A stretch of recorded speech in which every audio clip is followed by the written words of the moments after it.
오늘 우리에게 주시는 사도행전 1장 1절에서 8절의 말씀을 가지고 예수님 믿는 아이 점프 점프, 예수님 믿는 아이 점프 점프라는 제목의 말씀을 가지고 함께 말씀을 나누도록 하겠습니다.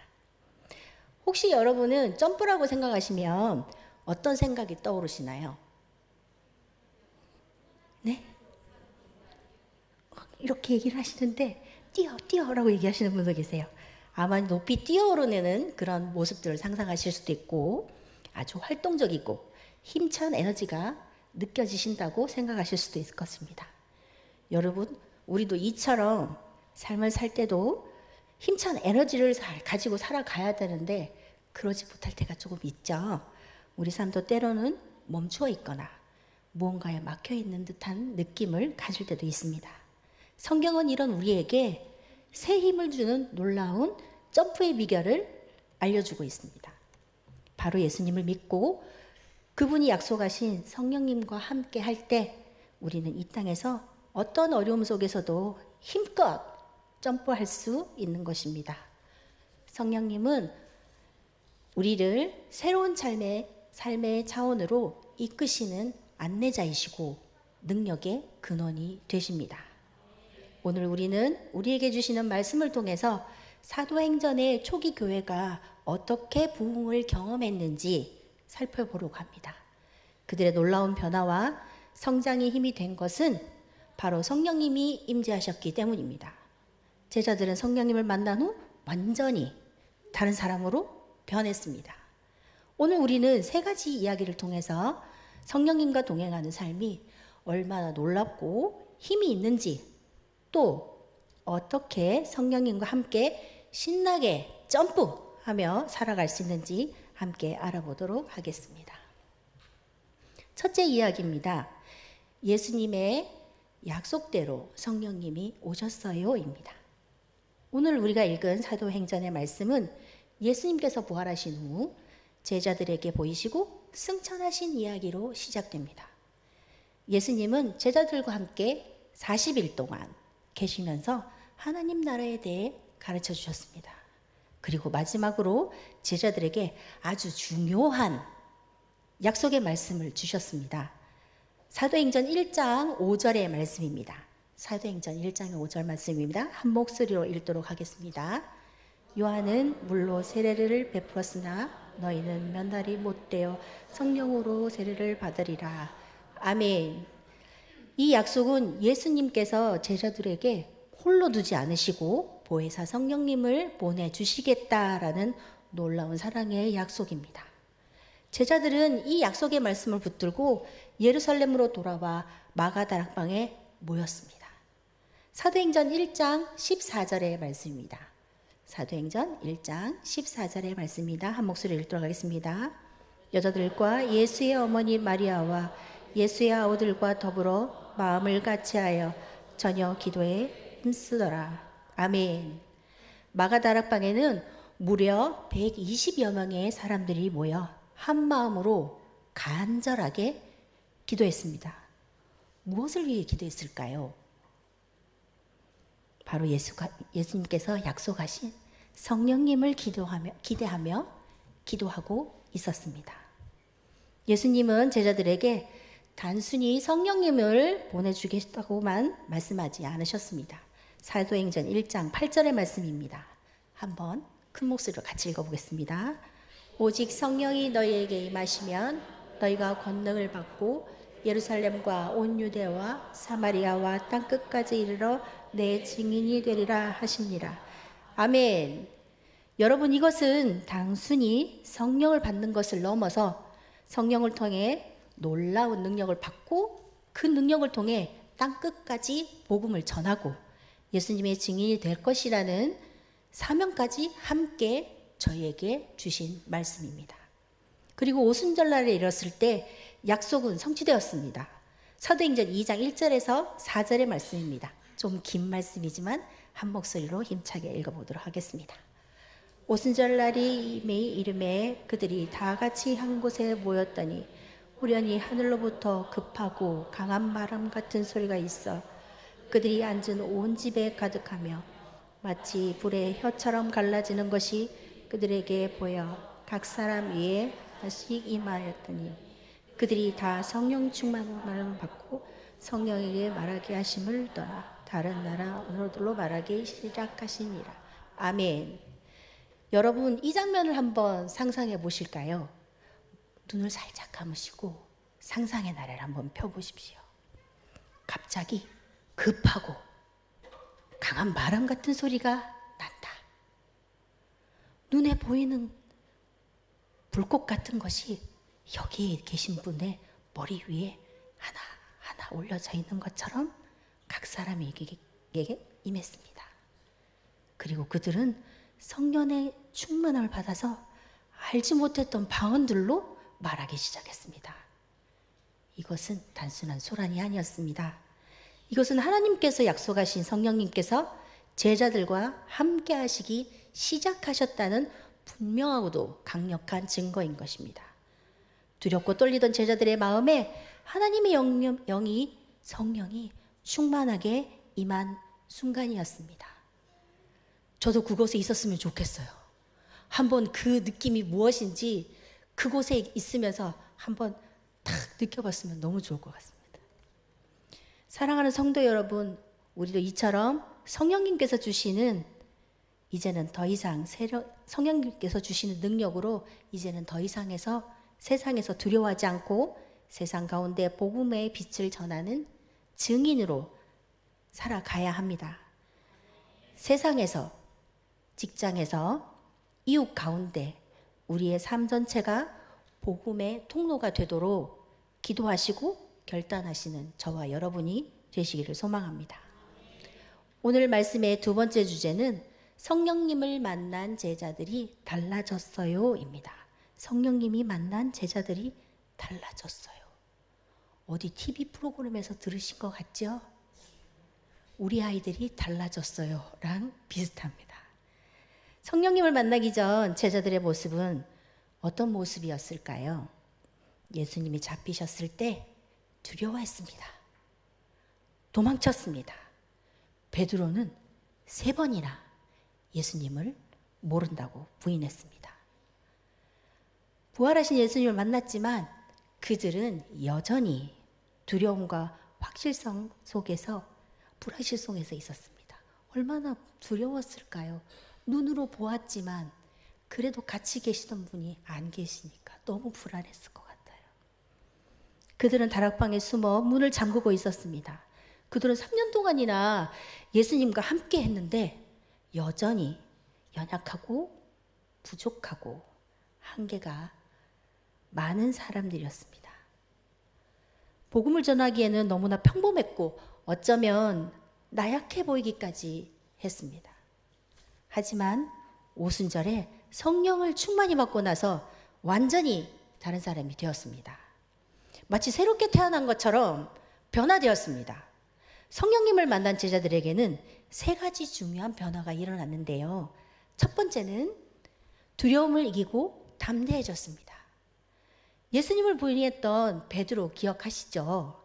그는 오순절 성령님이 강림하신 후에 120여 명의 사람들 앞에서 담대하게 예수님을 외치기 시작했습니다. 너희가 십자가에 못 박아 죽인 예수가 바로 하나님께서 살리신 메시아 그리스도이시다 라며 당당하게 선포했습니다.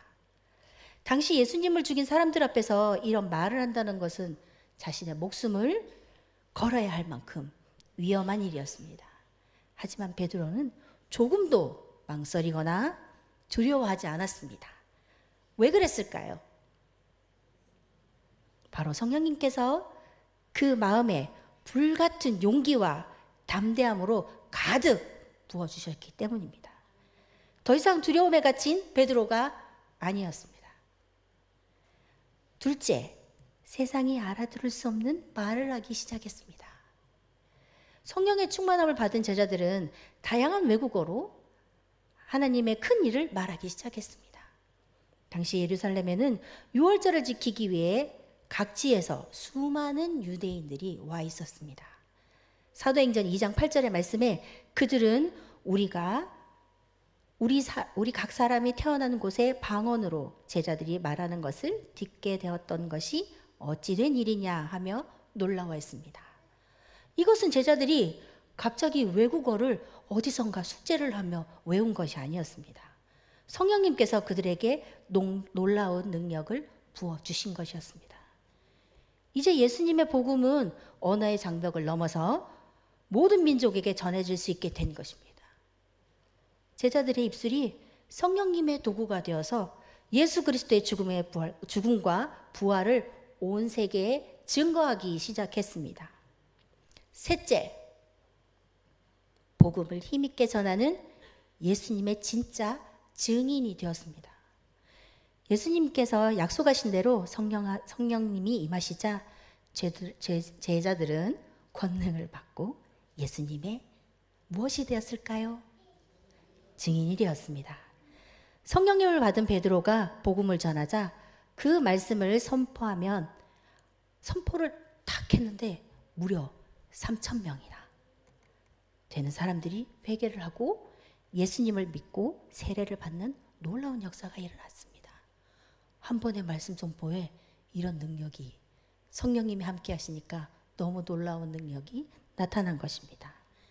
이후로도 제자들은 쉬지 않고 복음을 전하고 아픈 사람들을 고치며 기적을 행했습니다. 그들은 예수님의 삶과 죽음을 또 부활을 직접 눈으로 귀로 들었던 산 증인인 것입니다. 더 이상 침묵하지 않았습니다. 박해와 어려움이 닥쳐와도 흔들림 없이 예수 그리스도를 힘있게 증거했습니다. 이 모든 것은 제자들 자신의 대단한 능력 때문이 아니라 오직 성령님께서 그 안에 충만히 역사하시면서 그것들이 가능했던 것입니다. 사랑하는 여러분, 우리도 성령님을 만난 제자들처럼 새롭게 변화되고 결단의 자리로 나아가야 할 줄 믿습니다. 성령님을 만난 제자들은 더 이상 숨지 않았습니다. 부끄러워하지 않았습니다. 그들의 입술은 담대해졌고 그들의 삶은 복음의 증거가 되었습니다. 오늘 우리도 우리에게 동일한 질문을 주십니다. 나는 성령님을 만난 자로 어떻게 달라졌는가? 혹시 여전히 두려움 속에서 머물러 있지는 않는가? 여전히 입술은 닫혀 있지 않는가?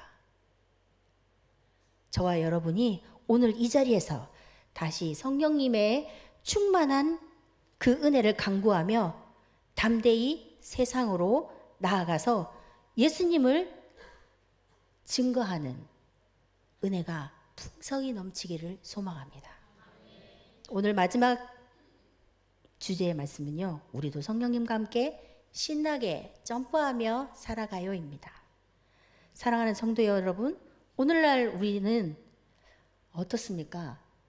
예수님의 제자들이 경험했던 성령의 역사가 지금 이 시대에도, 이 순간에도 동일하게 일어나고 있을까요?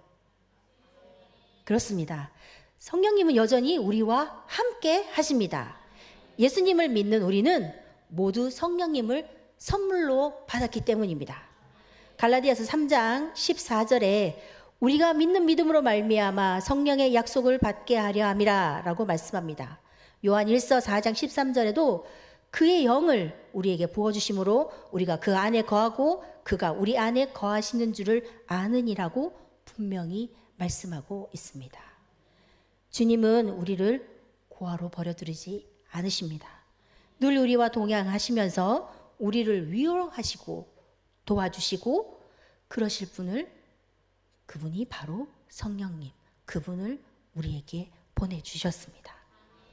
그렇다면 예수님을 믿는 아이, 곧 예수님을 믿는 우리 한 사람 한 사람이 어떻게 성령님과 함께 살아가야 할까요? 그리고 성령님과 함께 할 때 우리는 어떻게 점프할 수 있을까요? 첫째, 성령님을 환영하고 초청해야 합니다. 성령님은 우리의 허락 없이 강제로 우리 삶에 들어오시지 않는 분이십니다. 예수님을 믿고 영접할 때 우리 안에 들어와 계시지만 그분의 능력과 친밀한 관계를 깊이 경험하기 위해서는 우리 마음문을 활짝 열고 성령님 어서 오세요. 제 삶의 주인이 되어주세요. 저와 함께 해주셔요. 라고 매일매일 기쁨으로 환영하며 초청해야 합니다. 아침에 눈을 뜨면서 성령님 오늘 하루도 저를 인도해 주세요. 라고 기도하고 점심시간에도 혹시 기도하실 때 눈 감고 계시나요? 당당히 드러내시고 기도하시고요. 저녁 시간에도 심지어는 잠자리에 들기 전에도 성령님 제가 지금 어떤 것을 결정해야 되는데요. 어떻게 하면 좋을까요? 저를 도와주세요. 라고 그분의 인도하심을 구해보시기 바랍니다. 우리의 삶의 작은 부분부터 성령님께 맡기고 그분과 대화하는 것이 바로 성령님을 환영하는 것입니다. 둘째, 성령님의 인도하심에 순종해야 합니다. 성령님은 우리 안에 선한 마음과 지혜를 주시고 때로는 우리가 잘못한 것이 있다면 부드럽게 깨닫게도 해주십니다. 우리가 미워하거나 불평하는 마음이 생길 때 사랑하는 내 아들아, 사랑하는 내 딸아, 사랑하는 마음을 가져보아라. 그리고 용서해 주어라. 라고 속삭이십니다. 성령님은 우리 예수님을 닮아가는 아름다운 사람들로 만들어 가시기를 원하십니다. 갈라디아서 5장 22절에서 23절 말씀에 성령님께서 우리 안에서 만들어 가시는 아름다운 모습들을 이렇게 설명하고 있습니다. 사랑과 희락과 화평과 오래 참음과 자비와 양선과 충성과 온유와 절제입니다. 이것을 우리는 몇 가지의 열매라고 얘기하시나요? 안 주무시고 계셨군요. 여러분, 우리가 성령님의 음성에 민감하게 반응하고 인도하심에 기쁘게 순종할 때 이 아름다운 열매들을 많이 맺게 될 줄로 믿습니다. 우리가 말과 행동, 표정에서까지 예수님의 향기가 나게 되는 것이지요. 성령님이 함께 하시면 매일 이렇게 인상 쓰고 있지 않습니다. 너무너무 좋고 너무너무 행복한데 매일매일 갈매기 3자를 이렇게 그려가며 살지는 않을 것 같습니다. 우리가 성령님의 인도하심에 순종하며 한 걸음 한 걸음 나아갈 때 우리의 믿음과 삶은 분명히 영적으로 점프하게 될 것입니다. 셋째, 성령님의 능력을 의지하며 증인의 삶을 살아야 합니다. 여러분, 성령님은 우리에게 능력을 주셔서 우리가 예수님을 다른 사람들에게 전할 수 있도록 도와주십니다. 예수님을 전한다는 게 거창한 게 아닙니다. 친구에게 착하게 대해주고 어려운 사람들을 도와주고 힘들 때 사랑의 언어로 위로해주는 이 모든 행동들이 바로 예수님을 증거하는 일들입니다. 우리가 복음을 전하기 위해 용기를 내어야 할 때 성령님께서 역사하셔서 우리에게 필요한 지혜와 능숙하게 말하는 말솜씨도 허락해 주시고 복음을 듣는 이들에게 그 마음을 자연스럽게 움직일 수 있도록 도와주시기도 하십니다. 우리가 성령님과 함께 복음을 전하는 전달자의 삶을 살 때 우리의 삶은 더욱 의미 있는 삶으로 경험하게 될 것입니다. 이제 우리는 이 말씀을 통해 분명히 깨닫게 되었습니다. 우리는 예수님을 믿음으로 구원받았을 뿐만 아니라 성령님이라는 가장 귀한 선물을 받았기 때문입니다. 성령님은 우리 연약함을 아시고 우리를 도우시며 우리를 통해 일하시기 원하십니다. 두려움에 사로잡혀 있는 것이 아니라 성령님께서 주시는 담대함으로 이 세상 가운데 예수님의 빛을 비추는 증인으로 살아가시기를 소망합니다. 성령님과 함께 라면, 제가 제일 좋아하는 라면입니다. 성령님과 함께 라면. 우리는 어떤 상황에서도 점프할 수 있습니다. 공부하면서도 점프할 수도 있고 관계 속에서도 점프할 수 있고 믿음 안에서 놀라운 성장으로 점프할 수 있는 것입니다. 오늘 말씀을 통해 우리는 알게 되었습니다. 성령님은 지금도 우리와 함께 계신다는 것을, 우리를 인도하시고 도우시고 능력을 주시는 분이시라는 것을 알고 있습니다. 우리의 삶이 힘들고 지칠 때도 성령님과 함께라면 참 맛있는 라면이지요. 우리는 다시 일어나서 점프할 수 있습니다. 이제 우리 함께 이렇게 결단하시길 소망합니다. 마음속으로 저를 따라해 주세요. 저는 성령님과 함께 살아가겠습니다. 매일 아침 성령님께 인사하고 매 순간 성령님의 도움을 구하겠습니다. 사랑과 친절, 기쁨과 용서로 성령의 열매를 맺겠습니다. 친구를 사랑하고 예수님의 기쁜 소식을 전하는 삶을 살도록 하겠습니다. 제가 있는 곳 어디서든지 하나님의 빛을 전하는 예수님의 증인이 되겠습니다. 사랑하는 여러분, 이제 우리의 삶을 가로막는 어떤 벽에서도 낙심하지 말고 성령님의 손을 꼭 붙잡고 힘껏 뛰어오르시기를 소망합니다. 매일매일 성령님을 인정하고 환영하고 만나시고 그분의 인도하심에 순종하셔서 그분이 주시는 능력으로 담대하게 예수님의 증인으로 살아가는 저와 여러분이 다 되시기를 간절히 소망합니다.